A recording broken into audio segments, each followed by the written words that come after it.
இந்த 2 பெண்களுமே பிராமண பெண்கள், உயர் ஜாதி பெண்கள்.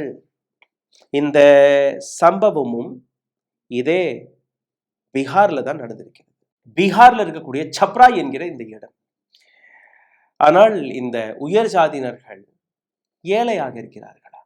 1.5 வருடத்திற்கு முன்பு தன்னுடைய தகப்பனாரை இழந்த இந்த பெண்கள் ஜனவரி 20ஆம் தேதி தன்னுடைய தாயாரையும் இழந்திருக்கிறார்கள்.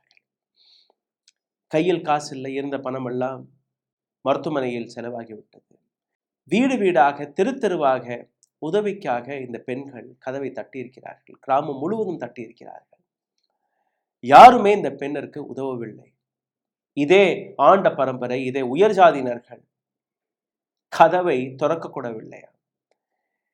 கடைசியில் போராடியதற்கு பின்பு 2-3 நபர்கள் வந்திருக்கிறார்கள். 4 பேர் வேணும் அந்த சவத்தை தூக்குவதற்கு. 4 பேர் கூட கிடையவில்லை. இந்த 2 பெண்கள் முன்னாடி, 2 பேர் யாரோ பின்னாடி பாவப்பட்டு பரிதாபப்பட்டு அந்த பெண்ணுடைய சடலத்தை தூக்கி இருக்கிறார்கள்.